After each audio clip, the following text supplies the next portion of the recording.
Is that out of your picture now? That's out of the picture. Okay. Okay. All right. So what is it today? Is it it is easier to run a company from a legal point of view, but there's more behind Delaware, right? There's fee, taxes. There are a lot of things that are beneficial. You still have to pay your federal income tax, and there's a fairly minor state tax. But there are other protections in Delaware law that make it an attractive place to set up a business. And you can have lawyers set up a business behind certain kinds of partnership structures and so forth that can remain anonymous. Mm-hmm.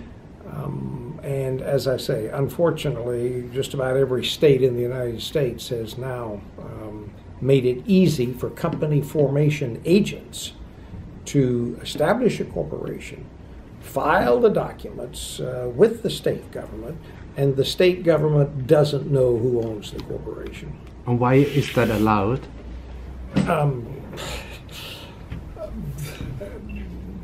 In part because commerce is a state function. We allow much of the regulation of commerce to be done at the state level. We allow incorporations to be done at the state level. In fact, that's the only place that can be done. And corporations, in order to make money on this, make it easier and easier and easier to establish corporations. Because the states compete with each other. Yes. And the easier state wins, right? Yes. The easier it is, the more dubious entities you will attract. The last time I looked at the data, Delaware's State Secretary Department, Corporate Services Department, earned, as I recall, something over $800 million a year, and it cost $12 million to run the department. So that's pretty profitable. So other states look at that. They say, we'd like to have some of those kinds of easy revenues. It's ridiculous. It really is. But it is a reality that we're trying to change. And Panama Papers, were you surprised about the amount of companies and the dealing and wheeling that it's secretly, like huge billionaires, like all over the world? Like, it's amazing. Dictators, Putin, even the British Prime Minister. Not the least bit surprised. You're not surprised at all? No. And Panama would be smaller than some other places. Which one would be larger? Cayman Islands would probably be bigger. The the Channel Islands combined might be bigger. Panama was important, but it was only one of many. When I first went into business in the early 1960s, there were only 3 or 4 tax havens around the world. I didn't know that at the time. I have studied it since. But now there are more than 70 around the world. So this has been a growing phenomenon over the decades. 70. Around 70 tax havens is what most people say. There are various estimates of that, but I think the figure of around 70 is not a bad figure. Is Switzerland one? And yes, Ireland? Switzerland's one. Ireland is one. United States is one. Cayman Islands, Singapore, Hong Kong, Panama, Mauritius. It goes on and on. Monaco? Yes. Mm-hmm. And where is it the easiest, you think? The easiest to start the whole thing, to hide money, to do shady businesses? Of those tax havens, which one is the easiest to go and start? Kenya has the reputation of being the easiest place to establish a disguised entity. Kenya. Mm-hmm. United States has the reputation of being second. Really? Yes. Then it becomes a question of what corporate services do you want in addition to just anonymity. And various tax havens develop specializations. British Virgin Islands, for example, developed a specialization of servicing Chinese. At the time that Hong Kong went back to China, British Virgin Islands was looking how to compete and make money like the Cayman Islands was doing. They looked across the water and they were jealous of the Cayman Islands. So they said, what can we do? Well, the really last great untapped possibility was China. So before Hong Kong went back, they traveled to Hong Kong and cultivated some Hong Kong Chinese. And then when Hong Kong did reintegrate into China, that parlayed into mainland Chinese business, such that now British Virgin Islands does so much business with China that it is, after Hong Kong, British Virgin Islands is the largest investor in China, the largest foreign investor in China.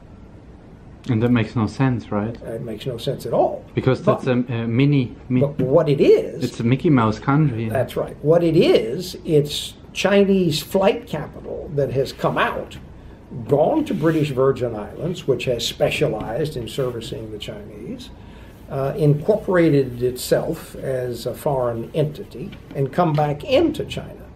So that a lot of the foreign direct investment in China is, in fact, Chinese money that came out as flight capital, got a foreign identity, and went back as FDI. Why? Because with a foreign investment in your business in China, you have a path by which you can send dividends and interest payments and so forth back to the parent company based in the Virgin Islands. And you think it's the money is safer if you are rich? Maybe you're worried with China's stability, political decisions. You don't maybe trust them 100%. The currency too. So you would look for some places, right? Yes. To put it. I think that's a very fair statement. There's a huge amount of money flowing out of China, and a lot of that is doing so out of concern for the stability of the Chinese economy or political situation. Our estimate is that out of the $1 trillion a year that we estimate goes illegally across borders, China's about a third of that global total. Mm-hmm. And well, was there some case you were surprised in Panama, like one person you wouldn't have thought of? Like the British guy, the politician. Yeah, that was surprising. I've been surprised at some Africans that had money there. I would have thought they would have gone more easily to Switzerland or Dubai or what have you. I guess it reflects the fact that the law firm was very aggressive in setting up franchise operations around the world. They had, what, some 20 offices around the world, something. They were very aggressive in selling their services. And they have said repeatedly they didn't do anything illegal. I think that's probably true. I'm not aware that they did anything illegal. And as somebody wrote recently, the tragedy is that that's largely true. But like they took also money from like a bank robbery in England, and they knew it in turn. They saw on the emails that they knew. I didn't see that. If that's the case, then they shouldn't have been doing that. But then Citibank a few years ago took money from Raul Salinas and Benazir Bhutto and Omar Bongo and Sani Abacha. I don't think they're taking that kind of money now, but they certainly were in the 1990s. Those were dictators, or? Yeah, all of those were dictators. Well, not Raul Salinas. He was the brother of the president of Mexico. But Benazir Bhutto was the president of Pakistan, Sani Abacha was the dictator of Nigeria, and Omar Bongo was the president of Gabon. And they had their name combined with the account? They knew they were doing business with. So, but today they say, rich people say, look, I have to protect myself. They say, if I bid for a piece of art that costs 100 million, Picasso, I don't want to have my name on it for security reasons, for secret reasons, I don't know. But they have all these things. Sometimes it makes sense. They would say, like a George Soros could say, why do people have to know where I live? I don't feel secure when they know that I live in this building at Central Park. If somebody doesn't like me, look what happens with John Lennon or so, right? So there are some reasons you would say, a little bit at least it makes sense, right? In my judgment, inadequate reasons because of the parallel negative effects that go along with this. Suppose that you knew that a bank was owned by the mafia. You open an account there and you do legitimate business. Are you comfortable doing legitimate business with an institution that's owned by the mafia? Your business is not crooked, but it's to the benefit of a crooked entity. If you're doing business with a crooked entity, you have to take some responsibility for that. So I don't buy the argument that if it becomes known how much wealth I have or where I live or somewhere, this is a huge problem. If you've got a problem like that, then be perfectly transparent about your wealth, not secretive about it. Be transparent as to where you live. If you need a bodyguard, get a bodyguard if that makes you more comfortable. But there's much more protection in being transparent about what you're doing than being secret about what you're doing. So you think overall, if you put a lot of light in all of this, it's a benefit to society Absolutely. And to human beings? We struggle to achieve greater transparency in the global financial system. That's what we do. We do that by throwing light on how much money is moving out of emerging market and developing countries. And we do that by advocating how you can curtail that reality. The short answer, as I said, is transparency. There are a number of elements of transparency that need to go into that. But interestingly, none of this is difficult to do. It is entirely a matter of political will. That's what it amounts to. And why doesn't the world get together and solve this problem? Why can't they? Because those little countries don't want to do it, or it's not the little countries; it's the big countries. America doesn't want to do it. Doesn't want to do it. Why not? Want to do it. France, Germany, the richer countries don't want to do it. Why is that? I wrote a book on this subject matter, and part one of the book is subtitled "We Like the Money." And it's just that simple. We like the money that pours into our coffers.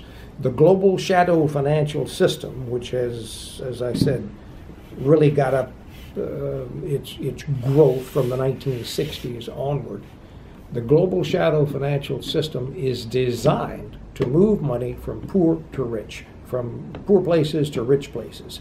It may be between rich people in the two places, but it's the rich people living in one place that want to shift their money to another place. The global shadow financial system is doing exactly what it was designed to do. We created the system.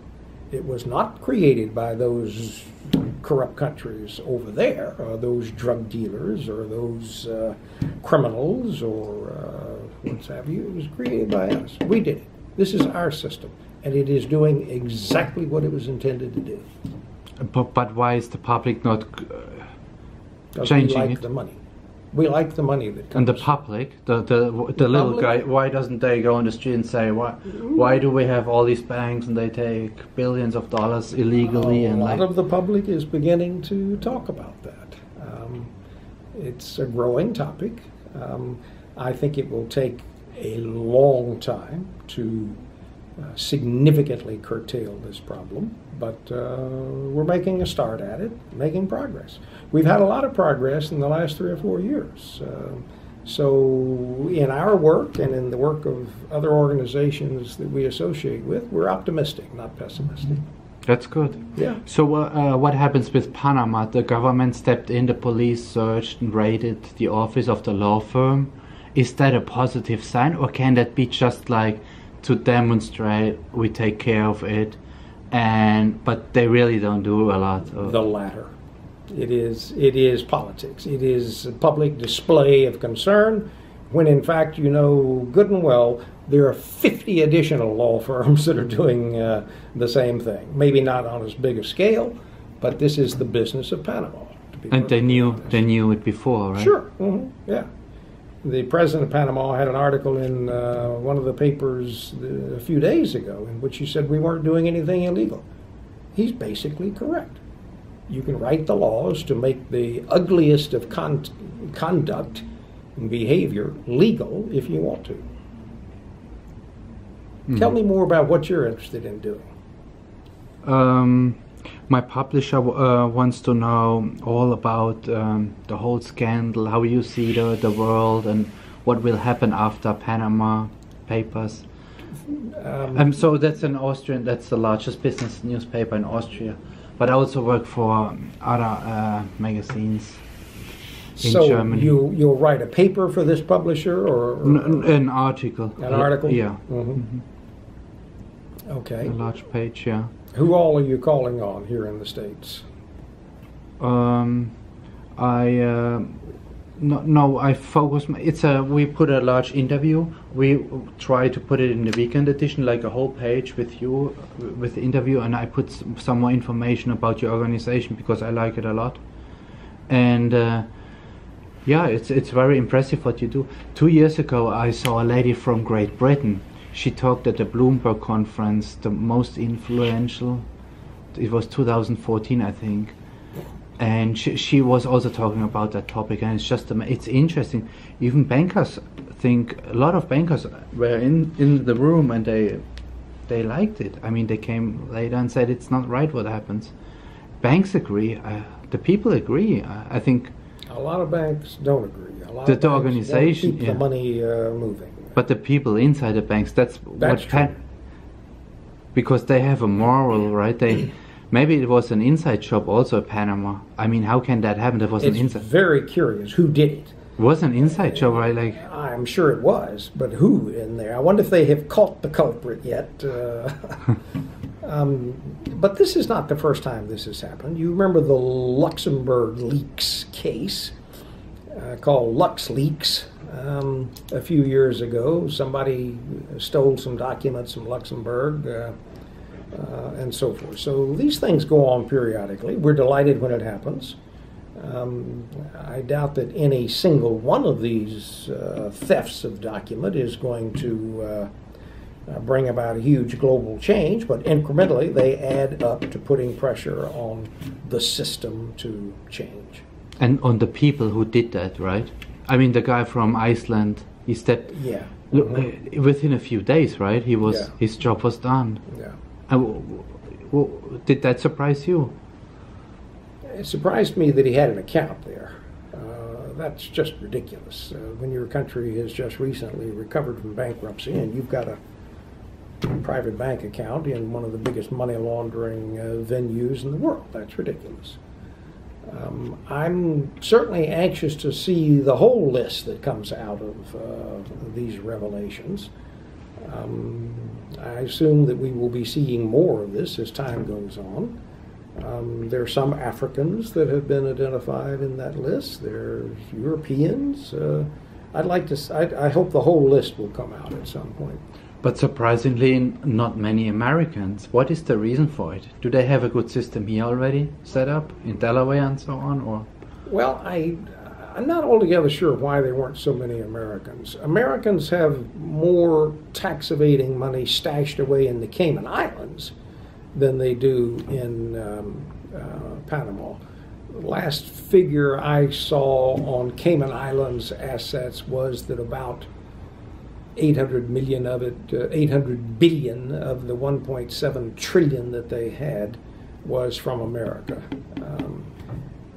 This data is on their website. I don't know what the current numbers are, but Cayman Islands has typically catered to American interest. I'm not sure that Panama was doing anything that would make them more attractive than the Cayman Islands. I don't think Cayman Islands had as aggressive an attempt to gather money from around the world and, into the Cayman Islands than Panama did. Panama had this very aggressive legal structure that was facilitating this kind of transaction. And I'm sure not all of it came into Panama. I'm sure much of the illegal, the disguised corporations that were set up were for the purpose of money being deposited elsewhere. Take the Cayman Islands, for example.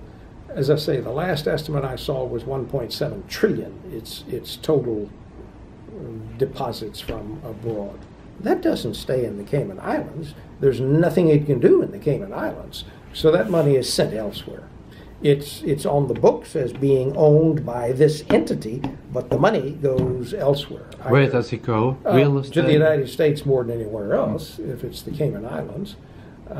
It can be invested in the stock market or real estate or in short-term interest rate securities or what have you. You can do anything with it. But it's not going to stay in the Cayman Islands. You can't do anything with it there.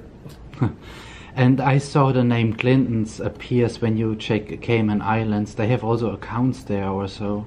The Clintons, Bill and Hillary Clinton. I'm not sure if it's true. I didn't know that. There is some stuff online. Yeah, it could be true. And how do you see the politicians here in the U.S. with these elections and funding? And there's also a lot of discussion because one candidate, Sanders, says you are bought by big corporations, and it's not transparent at all, and you never know and what kind of deals they do. What is your take on this one? I hate to see corporate money in politics. I think the worst decision ever made by the U.S. Supreme Court was Citizens United, a decision which made it legal for corporations to give money to political activity. I think that was dead wrong. I appreciate the fact that Bernie Sanders is drawing a lot of attention to all of this. I'm not sure that it'll make a whole lot of difference. Mitt Romney had accounts in tax havens when he was running for the presidency. That didn't account for his defeat.